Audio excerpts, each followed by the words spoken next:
তুরস্কের বিরুদ্ধে অর্থনৈতিক নিষেধাজ্ঞা আরোপের প্রস্তুতি রাশিয়ার, উত্তেজনা কমিয়ে আনতে প্রয়োজনীয় ব্যবস্থা নেওয়ার প্রতিশ্রুতি আঙ্কারার। সিরিয়ায় আইএসের বিরুদ্ধে ব্রিটিশ বিমান হামলার প্রস্তাব ক্যামেরনের, জঙ্গি দমনে একযোগে কাজ করবে রাশিয়া ও ফ্রান্স। ফিলিস্তিনের শান্তির সব পথ বন্ধ করে দিয়েছেন নেতানিয়াহু, মন্তব্য মাহমুদ আব্বাসের। ইসরায়েলি বাহিনীর হামলায় আরও 4 ফিলিস্তিনি নিহত। এবং সন্ত্রাসবাদ নির্মূলে বিশ্বের ক্ষমতাবান রাষ্ট্রগুলোকে একজোট হওয়ার আহ্বান ওলাদের। জাতীয় স্মরণ অনুষ্ঠানে প্যারিস হামলায় নিহতদের প্রতি শ্রদ্ধা।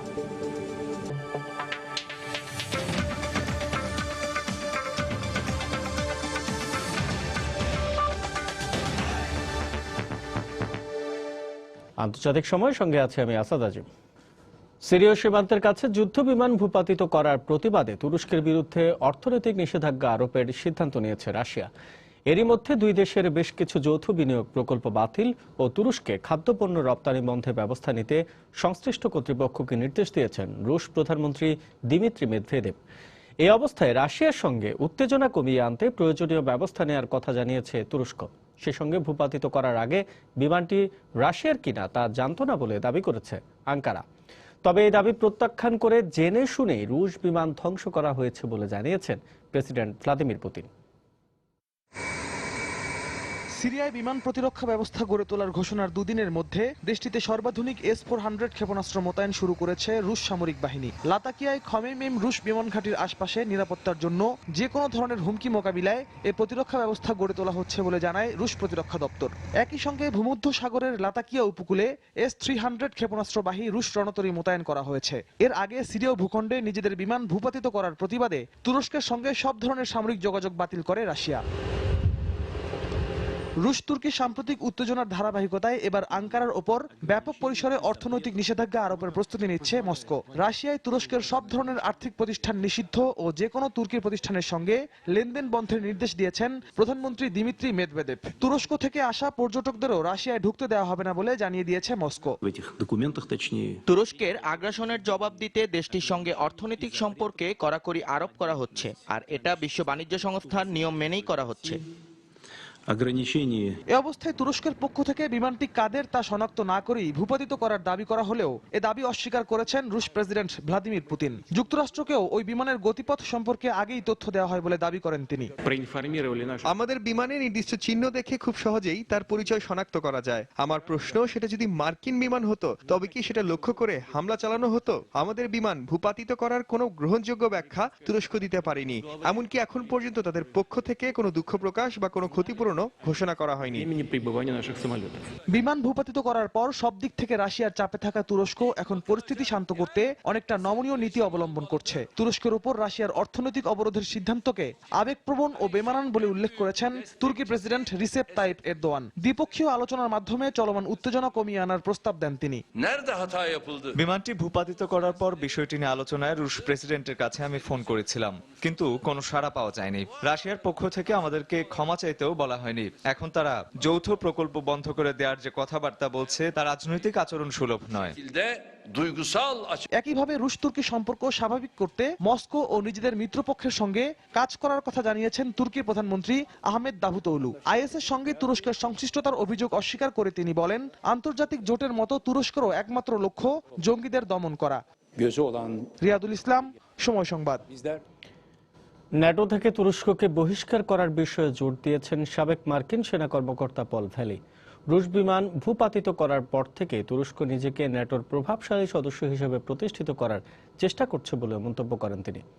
রুশ গণমাধ্যম আরটিকে দেয়া এক সাক্ষাৎকারে মার্কিন এ জেনারেল আরও বলেন, তুরস্ক এখন জোটের অন্য সদস্যদের জন্য বাড়তি ঝামেলা হয়ে দেখা দিয়েছে। রুশ বিমান ভূপাতিত করার মধ্য দিয়ে অন্য সদস্যদের জন্য সমস্যা সৃষ্টি করছে বলেও মনে করেন তিনি। জেনারেল ভ্যালির মতে, ন্যাটোর যদি কোনো ক্ষমতা থাকে তবে তুরস্ককে অবশ্যই বহিষ্কার করা উচিত, কারণ তারা উগ্রবাদী জঙ্গি গোষ্ঠী আইএস দমনে কোনো রকম সহযোগিতা করছে না। তিনি বলেন, তুরস্ক শুধু চায় বাশার আল আসাদকে সরিয়ে সিরিয়ায় অন্য এক সরকার প্রতিষ্ঠা করতে। তুরস্ককে ন্যাটোর জন্য অভ্যন্তরীণ হুমকি বলে উল্লেখ করেন তিনি। দেখছেন আন্তর্জাতিক সময়। সিরিয়ায় হামলার অনুমোদন চেয়ে পার্লামেন্টে একটি প্রস্তাব উপস্থাপন করেছেন ব্রিটিশ প্রধানমন্ত্রী ডেভিড ক্যামেরন। এদিকে জঙ্গিদের নির্মূলে মিত্র দেশ ফ্রান্সকে সহায়তা করতে সিরিয়ায় হামলার ঘোষণা দিয়েছেন জার্মান চ্যান্সেলর অ্যাঙ্গেলা মার্কেল। আর রুশ প্রেসিডেন্ট ভ্লাদিমির পুতিন জানিয়েছেন, সিরিয়া সংকট সমাধান ও জঙ্গি দমন ইস্যুতে ফ্রান্সের সাথে একত্রে কাজ করতে সম্মত হয়েছে তার দেশ। সিরিয়ার হামা এবং ইদলিব প্রদেশে রুশ বিমান হামলার একটি ভিডিও বৃহস্পতিবার অনলাইনে প্রকাশ করা হয়। ভিডিওতে দেখা যায় বিমান থেকে বোমা ফেলার পর আতঙ্কে ছোটাছুটি শুরু করে সেখানকার মানুষ। সিরীয় বিদ্রোহী অধ্যুষিত তুরস্কের সীমান্তবর্তী শহর বাব আল হাওয়াতে রুশ বিমান হামলার পর মুহূর্তের একটি ভিডিও প্রকাশিত হয় অনলাইনে। রুশ সেনাবাহিনীর পক্ষ থেকে অবশ্য বলা হচ্ছে, আইএসের তেলবাহী ট্রাক লক্ষ্য করে বাব আল হাওয়াতে ওই বিমান হামলা চালিয়েছে তারা। এমনই পরিস্থিতিতে ব্রিটিশ প্রধানমন্ত্রী ডেভিড ক্যামেরন বলেছেন, আইএসের নাম নিশানা মুছে দিতে সিরিয়ায় হামলার এখনই সময়। নিজেদের নিরাপত্তার মতো জাতীয় স্বার্থেই এখন মিত্র বাহিনীর সাথে সিরিয়া হামলায় অংশগ্রহণ করতে হবে উল্লেখ করে বৃহস্পতিবার তিনি সিরিয়ায় হামলা চালানোর অনুমোদন চেয়ে পার্লামেন্টে একটি প্রস্তাব উপস্থাপন করেন। আমাদের নিরাপত্তার বিষয়টি আমরা মিত্র দেশের হাতে ছেড়ে রেখেছি। যদি আপনারা মনে করেন এতে আমরা নিরাপদ থাকব, তাহলে আমি বলবো ভুল হচ্ছে আমাদের। এর আগে 2013 সালেও একবার পার্লামেন্টে আসাদ বাহিনীকে হটানোর লক্ষ্যে সিরিয়ায় হামলার প্রস্তাব উপস্থাপন করে ভোটাভুটিতে হেরে গিয়েছিলেন ক্যামেরন। এবারও নিজের দল কনজারভেটিভ এবং বিরোধী দল লেবার পার্টির আইন প্রণেতাদের সমর্থন না পেলে সিরিয়ায় হামলার পরিকল্পনা ভেস্তে যাবে ক্যামেরনের। এদিকে আইএস বিরোধী যুদ্ধে সিরিয়ার সাথে সহযোগিতার ঘোষণা দিয়েছেন ফরাসি প্রেসিডেন্ট ফ্রান্সোয়া ওলাদ। মস্কো সফরে গিয়ে পুতিনের সঙ্গে জঙ্গি দমনে করণীয় নিয়ে বৈঠক করেন তিনি। বৈঠকের পর গণমাধ্যমকে পুতিন ফ্রান্সের সাথে রুশ সামরিক শক্তি যোগ করে সিরিয়ায় হামলার ঘোষণা দেন। আমরা সন্ত্রাসবাদ এবং জঙ্গিবাদ দমনে এক হয়ে কাজ করার সিদ্ধান্ত নিয়েছি। ফরাসি প্রেসিডেন্ট আমাদের জঙ্গি দমনে বেশ কার্যকরী পদক্ষেপ নেওয়ার জন্য পরামর্শ দিয়েছেন। আমরা পরস্পর তথ্য বিনিময়ে সম্মত হয়েছি। তবে আগামী দিনগুলোতে আসাদ সিরিয়ায় ক্ষমতা থাকবেন কি থাকবেন না এই প্রশ্নে একমত হতে পারেনি রাশিয়া ও ফ্রান্স। আসাদ সরকারের অপসারণের বিষয়ে এখনো অনড় অবস্থানে রয়েছেন ওলাদ। আর রাশিয়া বলছে সিরিয়ারাই ঠিক করবে আসাদের ভাগ্য। সৌদি সরকারও আসাদ বিদ্রোহী বিরোধীদের সহায়তা দেয়া বন্ধ করবে না বলে ঘোষণা দিয়েছেন।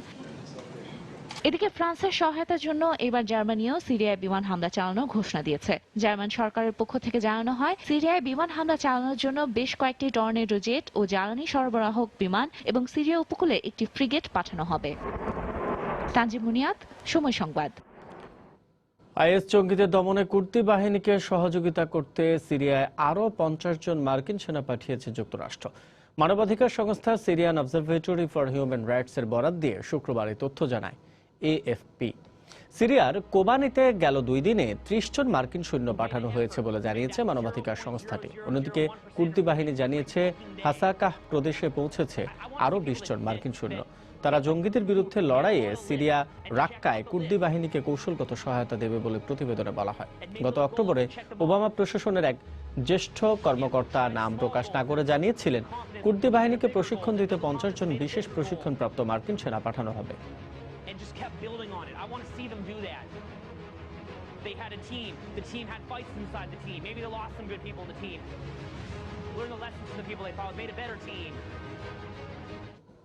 আন্তর্জাতিক সময় আরো দেখবেন, শরণার্থী সংকট মোকাবেলায় ইউরোপের সীমান্তে নিরাপত্তা জোরদারের আহ্বান ব্রিটেনের। ফ্রান্সে অভিবাসীদের সঙ্গে পুলিশের সংঘর্ষ।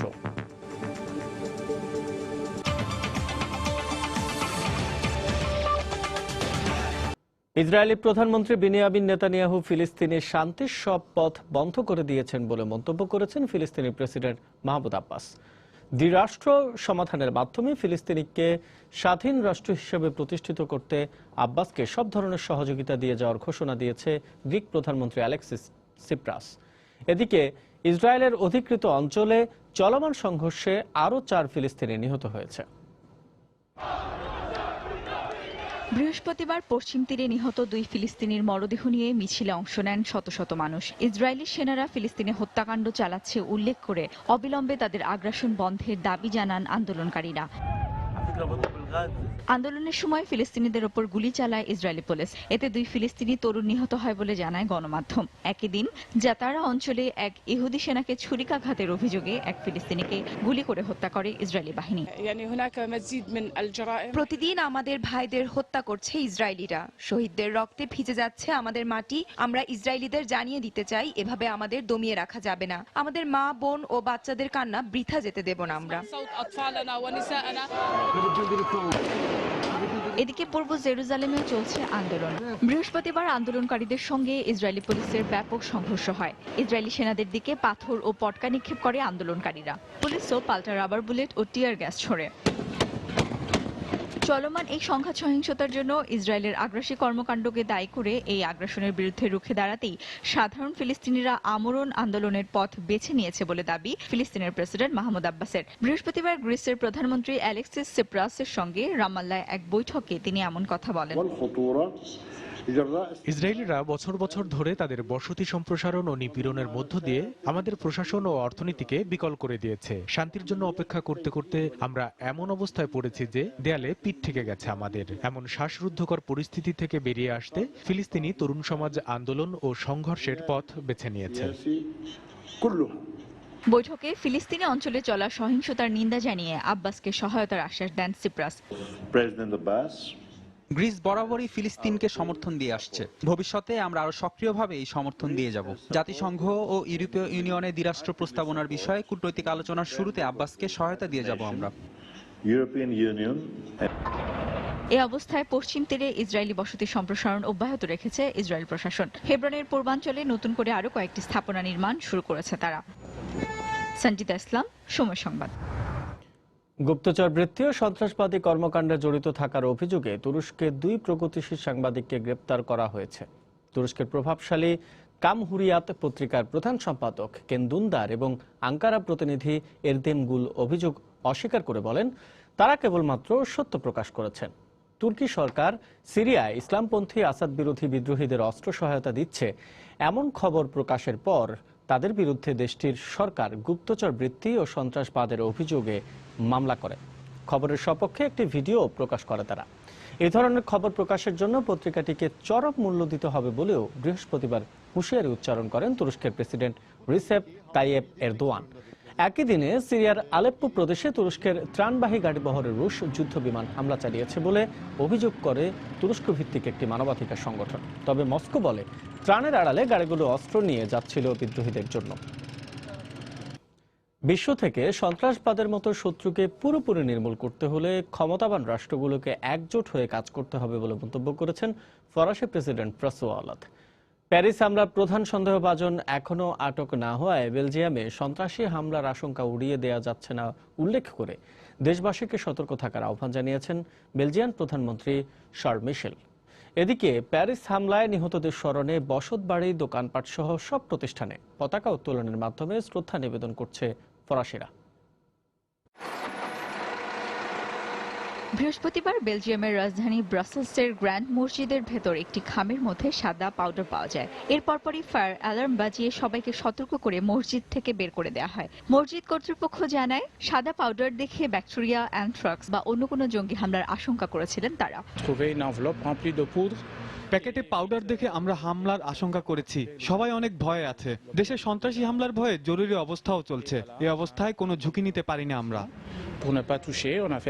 খবর পাওয়া মাত্র মসজিদে পৌঁছে পাউডারের ওই প্যাকেটটি পরীক্ষা করেন ব্রাসেলসের দমকল বাহিনীর প্রধান। প্যাকেটের মধ্যে আশঙ্কা করার মতো কিছু নেই বলে নিশ্চিত করেন তিনি। কিন্তু এই ঘটনায় আবারও আতঙ্ক ছড়িয়ে পড়ে পুরো ব্রাসেলসে। এরই মধ্যে বেলজিয়ামে সতর্ক অবস্থার মাত্রা কমিয়ে আনলেও এখনও ব্রাসেলসে সন্ত্রাসী হামলার আশঙ্কা রয়েছে বলে জানিয়েছেন দেশটির প্রধানমন্ত্রী শার্ল মিশেল। প্যারিস হামলার প্রধান সন্দেহভাজন এখনও আটক না হয় নিরাপত্তা বাহিনীকে সজাগ দৃষ্টি রাখার আহ্বান জানান তিনি। আমরা বেলজিয়ামে সন্ত্রাসী হামলার আশঙ্কা এখনো উড়িয়ে দিতে পারছি না, তবে সতর্কতার মাত্রা এখন কমিয়ে দিয়েছি। ব্রাসেলসেও সর্বোচ্চ সতর্কতা এখন নেই, কিন্তু এরপরও আমাদের সবাইকে সজাগ ও সতর্ক থাকতে হবে যাতে করে যে কোনো হামলা প্রতিরোধ করতে পারি আমরা। এদিকে সন্ত্রাসী হামলার আশঙ্কা রয়েছে ফ্রান্সের প্যারিসেও। আবারও আত্মঘাতী হামলা চালানোর পরিকল্পনা করছেন ফ্রান্সে হামলার মূল পরিকল্পনাকারী আব্দেল হামিদ আবাউদ। এমন গোয়েন্দা তথ্যের ভিত্তিতে সেখানে সতর্কতা বাড়ানোর একদিন পর ফরাসি প্রধানমন্ত্রী সন্ত্রাসবাদের বিরুদ্ধে বিশ্বশক্তিকে এক হয়ে লড়াইয়ের আহ্বান জানান। বৃহস্পতিবার ইতালির প্রধানমন্ত্রী মাত্তেও রেনজির সঙ্গে এক যৌথ সংবাদ সম্মেলনে এই আহ্বান জানান তিনি। সন্ত্রাসীরা মানবতার শত্রু। আমরা জানি আইএসের মতো জঙ্গিদের জায়গা কোথায়, আমরা জানি কিভাবে তাদের ধ্বংস করতে হবে। এখন শুধু প্রয়োজন একজোট হয়ে কাজ করা।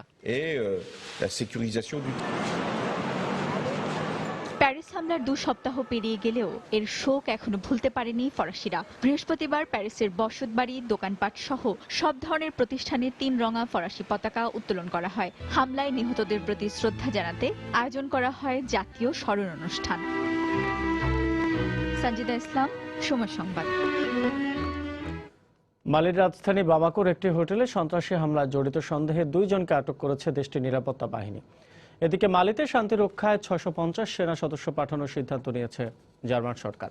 শুক্রবার সেনা কর্মকর্তারা জানান আটক 2 জনকে জিজ্ঞাসাবাদ করা হচ্ছে এবং হামলাকারীদের সম্পর্কে আরও তথ্য পাওয়া যাবে বলে আশা করছেন তারা। এদিকে সংবাদ মাধ্যমে জার্মান প্রতিরক্ষা মন্ত্রী উর্সুলা ভন ডার লিয়েন বলেছেন, খুব শিগগিরই মালিতে সেনা প্রেরণে অনুমোদন নেয়ার জন্য জার্মান সংসদে প্রস্তাব পেশ করা হবে। গেল সপ্তাহে বামাকোর একটি 5 তারকা হোটেলে সন্ত্রাসী হামলায় 19 জন নিহত হয়। হামলার পর আল মুরাবিতান নামে আল কায়েদা সংশ্লিষ্ট একটি ইসলামপন্থী জঙ্গি সংগঠন হামলার দায় স্বীকার করে।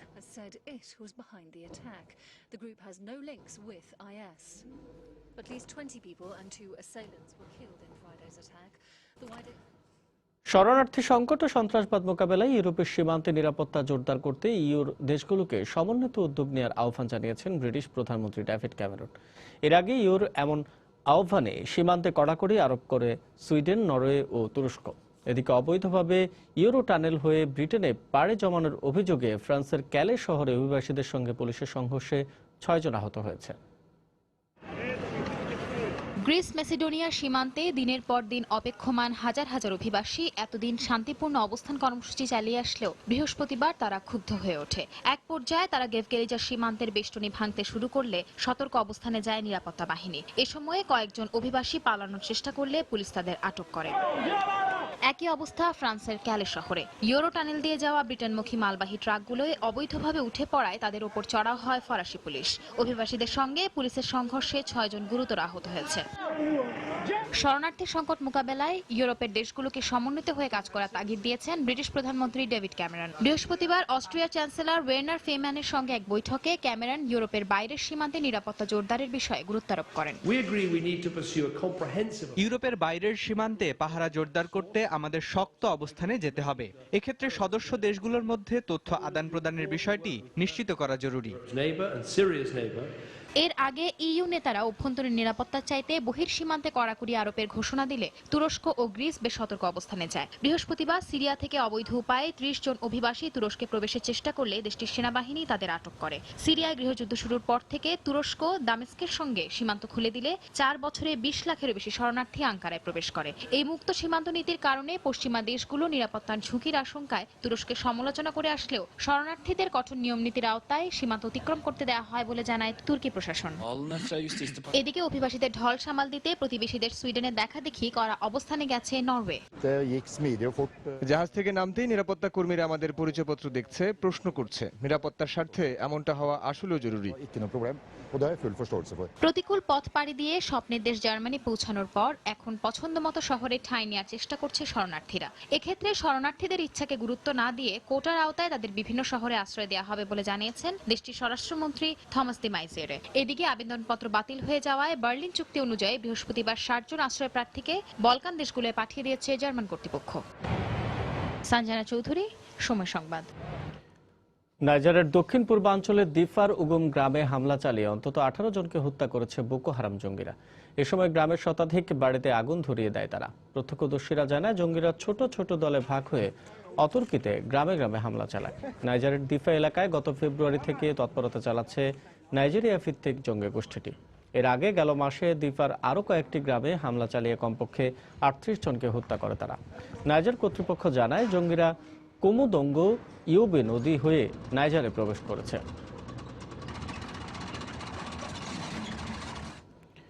আফগানিস্তানের খোস্ত প্রদেশে মার্কিন ড্রোন হামলায় পাকিস্তান তালেবানের শীর্ষস্থানীয় নেতা খান সাইদ সাজানা নিহত হয়েছে বলে জানিয়েছে আন্তর্জাতিক গণমাধ্যম। পাকিস্তানের গোয়েন্দা সংস্থার বরাতে আল জাজিরা জানায়, বুধবার দাম্মা এলাকায় যুক্তরাষ্ট্রের 4 দফা হামলায় আরও 12 তালেবান জঙ্গি নিহত হয়। আহত হয় অন্তত 20 জন। হামলার সময় সেখানে তালেবানের বিভিন্ন দলের মধ্যে সমঝোতা বৈঠক চলছিল বলে জানা গেছে। তবে সাজানার মৃত্যুর খবর অস্বীকার করেছে টিটিপির মুখপাত্র আজম তারিক। এ বিষয়ে যুক্তরাষ্ট্রের পক্ষ থেকেও আনুষ্ঠানিক কোনো বিবৃতি দেওয়া হয়নি। সাজানা দক্ষিণ ওয়াজিরিস্তান এলাকার তেহরিকি তালেবান পাকিস্তান টিটিপির জ্যেষ্ঠ কমান্ডার ছিলেন। পাকিস্তানের দক্ষিণ পশ্চিমাঞ্চলীয় বেলুচিস্তান প্রদেশের বিচ্ছিন্নতাবাদী নেতা আল্লাহ নজর নতুন এক ভিডিও বার্তা প্রকাশ করেছেন। এর আগে সরকারের পক্ষ থেকে গেল আগস্টে এই বিদ্রোহী নেতার মৃত্যুর খবর প্রকাশ করা হয়। ভিডিওটিতে আল্লাহ নজর বলেন, তিনি এখনো বিদ্রোহ চালিয়ে যাচ্ছেন। বেলুচ লিবারেশন ফ্রন্টের এক মুখপাত্র জানান, ভিডিওটি এ মাসেই প্রকাশ করা হয়। তারা আরো বলেন, বেলুচিস্তানে চীন সরকারের পরিকল্পিত বিনিয়োগের বিরুদ্ধে লড়াই চালিয়ে যাবে তারা। এদিকে সরকারি এক কর্মকর্তা বলেছেন, তারা ভিডিওটির সত্যতা যাচাই করে দেখছেন।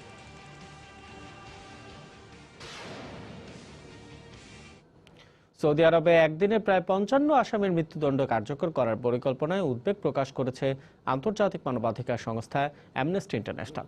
স্থানীয় গণমাধ্যম রয়টার্সের বরাত দিয়ে বিবিসি জানায়, সন্ত্রাসী কার্যকলাপের দায়ে চলতি বছরের যে কোনো দিন ওই মৃত্যুদণ্ড কার্যকর করা হতে পারে। অ্যামনেস্টি ইন্টারন্যাশনাল মনে করছে, সরকার বিরোধী বিক্ষোভে অংশ নেওয়ার কারণে দণ্ডপ্রাপ্তদের মধ্যে বহু শিয়া সম্প্রদায়ের সদস্যদের অন্তর্ভুক্ত করা হয়েছে। সরকার উৎখাতে প্রচেষ্টা চালানোর অভিযোগে আল কায়েদা জঙ্গিদের এবং নিরাপত্তা কর্মীদের উপর হামলা ও প্রতিবেশী দেশ বাহরাইনের অভ্যন্তরীণ বিষয়ে হস্তক্ষেপের অভিযোগে আওয়া মিয়া এলাকার বাসিন্দাদের দণ্ডপ্রাপ্তদের তালিকায় স্থান দেওয়া হয়েছে। চলতি বছর সৌদি আরবের 151 জনের মৃত্যুদণ্ড কার্যকর করা হয়েছে, যা 20 বছরে রেকর্ড ছাড়িয়ে গেছে। পারমাণবিক বোমাবাহী ক্ষেপণাস্ত্র পৃথ্বী 2 এর সফল পরীক্ষা চালিয়েছে ভারত। বৃহস্পতিবার উড়িষ্যার উপকূলে চান্দিপুরের ইন্টিগ্রেটেড টেস্ট রেঞ্জ থেকে ক্ষেপণাস্ত্রটি উৎক্ষেপণ করা হয়। 2 ইঞ্জিন বিশিষ্ট 4600 কিলোগ্রাম ওজনের এই ক্ষেপণাস্ত্রটি 500 থেকে 1000 কিলোগ্রাম ওজনের পারমাণবিক বোমা বহনে সক্ষম। উন্নত এই ক্ষেপণাস্ত্রটি 350 কিলোমিটার দূরের লক্ষ্যবস্তুতে আঘাত হানতে সক্ষম বলে জানিয়েছে দেশটির সামরিক বাহিনী। এর আগে চলতি বছরের 19 ফেব্রুয়ারি ভারতীয় বিমান বাহিনী এই ক্ষেপণাস্ত্রটির সফল পরীক্ষা চালায়।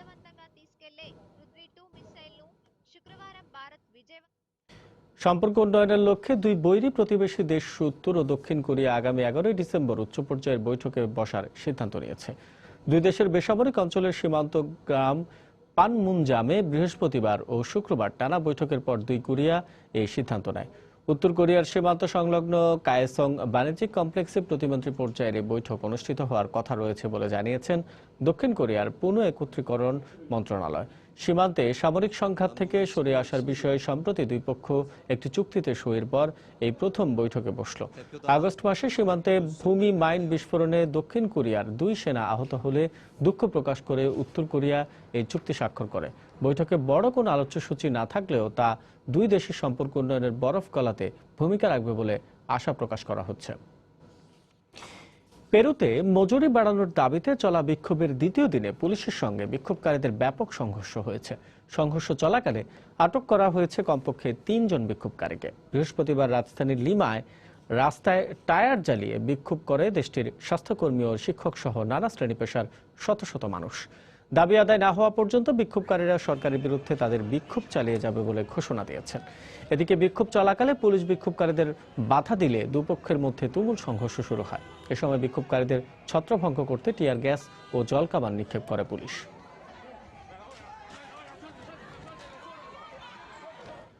রাশিয়া একটি হেলিকপ্টার বিধ্বস্ত হয়ে 3 জন ক্রু সহ নিহত হয়েছেন 15 জন। বৃহস্পতিবার রাশিয়ার সাইবেরিয়ায় দুর্ঘটনা ঘটে।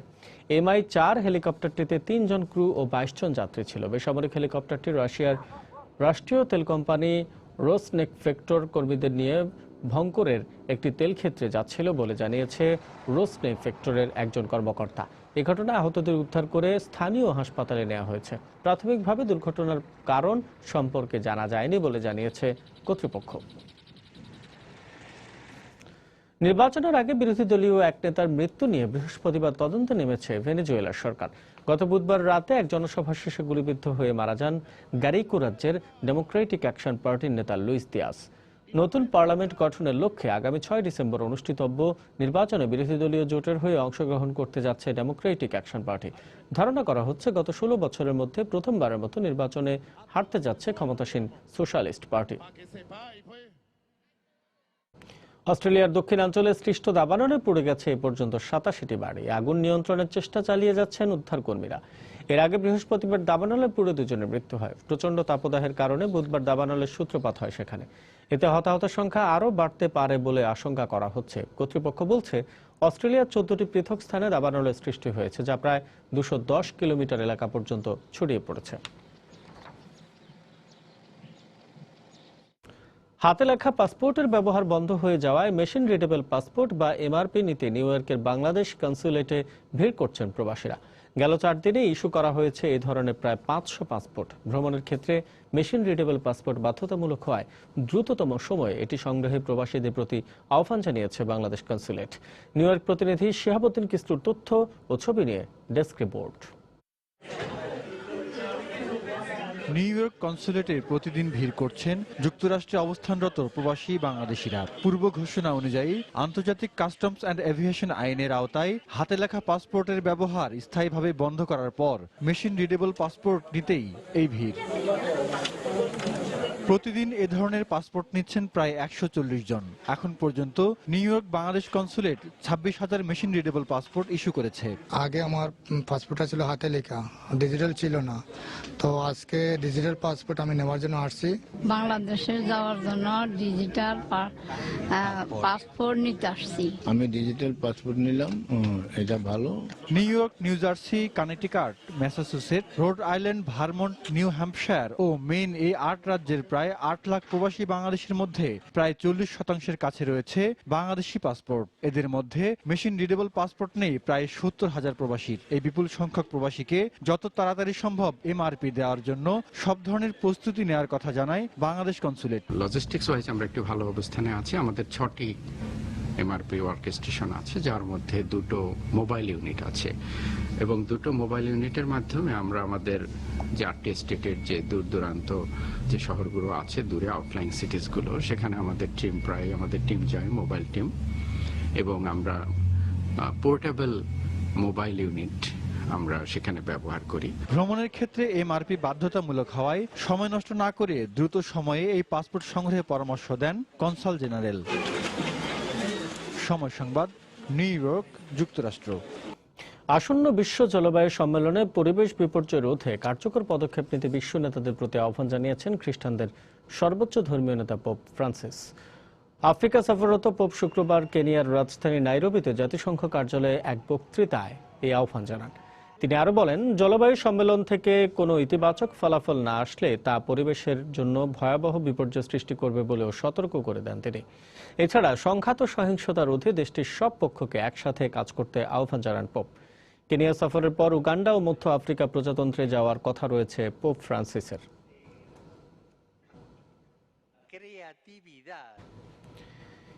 এবার এক প্রতিবন্ধী সাংবাদিককে ব্যঙ্গ করে বিতর্কের কেন্দ্রবিন্দু হলেন আগামী মার্কিন প্রেসিডেন্ট নির্বাচনের মনোনয়ন প্রত্যাশী ডোনাল্ড ট্রাম্প।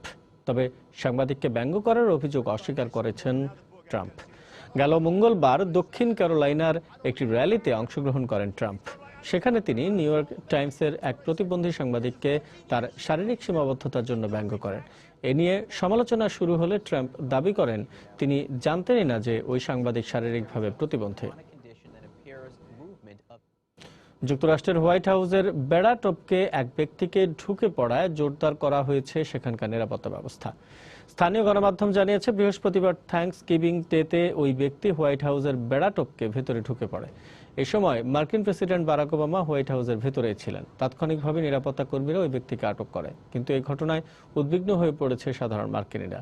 তাদের বক্তব্য, প্যারিস হামলার মতো কোনো ঘটনা এড়াতে নিরাপত্তা বাহিনীকে আরও তৎপর হতে হবে। যুক্তরাষ্ট্রে বর্ণিল আয়োজনে উদযাপন করা হলো থ্যাঙ্কস গিভিং ডে। প্রায় 89 বছর ধরে নিউ ইয়র্কের মানুষ থ্যাঙ্কস গিভিং ডেতে আয়োজন করে এক বিশাল শোভাযাত্রা। এবার প্রায় 35 লাখ নিউ ইয়র্কবাসী সেই শোভাযাত্রায় অংশগ্রহণ করেন। নভেম্বরের ২৬ তারিখ মার্কিনীদের কাছে দিনটি হাসি, আনন্দ আর খুশির থ্যাঙ্কসগিভিং ডে হিসেবে পরিচিত এই দিনটিতে নেচে গেয়ে আনন্দ উল্লাসে মাতে নিউ ইয়র্কের লাখো মানুষ। আয়োজন করা হয় জাঁকজমকপূর্ণ শোভাযাত্রার। আর এই উপলক্ষে ম্যানহাটনের ৩৬ নম্বর সড়কটি বৃহস্পতিবার এমন রঙিন হয়ে ওঠে। শোভাযাত্রায় ছিল জনপ্রিয় কার্টুন চরিত্রের বিশাল সব হিলিয়াম বেলুন। আমরা কমিউনিটির সবাইকে নিয়ে আনন্দ করি এবং এটাই সঠিক বলে মনে করি। তবে প্যারেডকে ঘিরে ছিল পুলিশের কড়া পাহারা। প্যারিস হামলার মতো কোনো অনাকাঙ্ক্ষিত ঘটনা যেন না ঘটে সে বিষয়ে ছিল পুলিশের তৎপরতা। নাসার প্রকাশিত ভিডিওতে দেখা যায় আন্তর্জাতিক মহাকাশ স্টেশনেও নভোচারীরা বিশেষভাবে তৈরি টার্কির ডিশ খেয়ে দিনটি উদযাপন করেছেন। এমন এক বিশেষ দিনে মহাকাশ স্টেশনে থাকতে পেরে আমার ভালো লাগছে। আমার মতন সাধারণ মানুষকে আমার দেশের প্রতিনিধিত্ব করতে দেওয়ার জন্য আমি কৃতজ্ঞতা প্রকাশ করছি। প্রায় ২০০ বছর ধরে নভেম্বরের শস্য ওঠার দিনটিকে যুক্তরাষ্ট্রের অধিবাসীরা থ্যাঙ্কসগিভিং ডে হিসেবে পালন করে। শাশ্বত সত্য, সময় সংবাদ।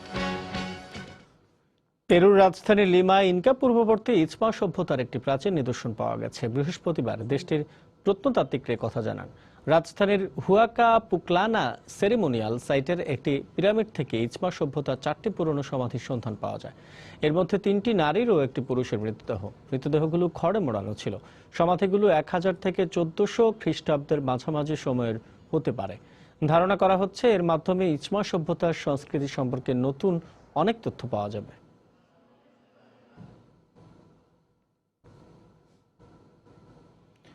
আনন্দমুখর পরিবেশে বুধবার থাইল্যান্ডে উদযাপন করা হলো ব্যতিক্রমী লয় ক্রাথং উৎসব। জলদেবীকে শ্রদ্ধা জানাতে প্রতি বছর এই উৎসব পালন করেন থাইল্যান্ডের মানুষ। উৎসবকে প্রাণবন্ত করতে চলে নানা আয়োজন। মোমের আলোয় যেন দূর হয়ে যায় জগতের সব অন্ধকার, জীবনের সব দুঃখ কষ্ট। এই প্রার্থনার মধ্য দিয়ে থাইল্যান্ডের ব্যাংককে পালন করা হলো লয় ক্রাথং উৎসব। লয় ক্রাথং এর অর্থ ঝুড়ি ভাসিয়ে দেয়া। কলাপাতা দিয়ে বিশেষভাবে তৈরি ঝুড়ি নানা রং বেরঙের ফুল দিয়ে সাজিয়ে তাতে মোম জ্বালিয়ে পানিতে ভাসিয়ে দেয়া হয়। প্রাচীনকাল থেকেই জলদেবীকে শ্রদ্ধা জানাতে থাইল্যান্ডের পঞ্জিকা অনুযায়ী বছরের শেষ চন্দ্র মাসের পূর্ণিমার দিন এই উৎসব পালন করা হয়।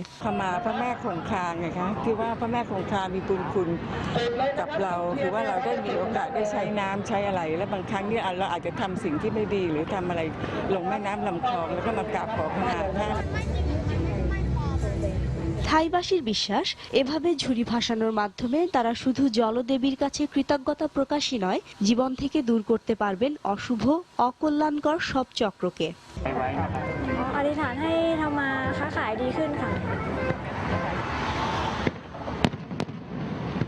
এই উৎসবকে থাইল্যান্ডবাসী ও পর্যটকদের কাছে আরো নান্দনিক করে তুলতে আয়োজন করা হয় সাংস্কৃতিক অনুষ্ঠান, পোড়ানো হয় আতশবাজিও। শিরিন আক্তার, সময় সংবাদ। আন্তর্জাতিক সময় শীর্ষ সংবাদগুলো জানিয়ে দিচ্ছে আরো একবার। তুরস্কের বিরুদ্ধে অর্থনৈতিক নিষেধাজ্ঞা আরোপের প্রস্তুতি রাশিয়ার। উত্তেজনা কমিয়ে আনতে প্রয়োজনীয় ব্যবস্থা নেওয়ার প্রতিশ্রুতি আঙ্কারার। সিরিয়ায় আইএসের বিরুদ্ধে ব্রিটিশ বিমান হামলার প্রস্তাব ক্যামেরনের। জঙ্গি দমনে একযোগে কাজ করবে রাশিয়া ও ফ্রান্স। ফিলিস্তিনে শান্তির সব পথ বন্ধ করে দিয়েছেন নেতানিয়াহু। মন্তব্য মাহমুদ আব্বাসের। ইসরায়েলি বাহিনীর হামলায় আরো 4 ফিলিস্তিনি নিহত। এবং সন্ত্রাসবাদ নির্মূলে বিশ্বের ক্ষমতাবান রাষ্ট্রগুলোকে একজোট হওয়ার আহ্বান ওলাদের। জাতীয় স্মরণ অনুষ্ঠানে প্যারিস হামলায় নিহতদের প্রতি শ্রদ্ধা। এই ছিল আন্তর্জাতিক সময়। যে কোনো খবর পেতে ভিজিট করুন সময়নিউজ.tv। সঙ্গে থাকুন সময়।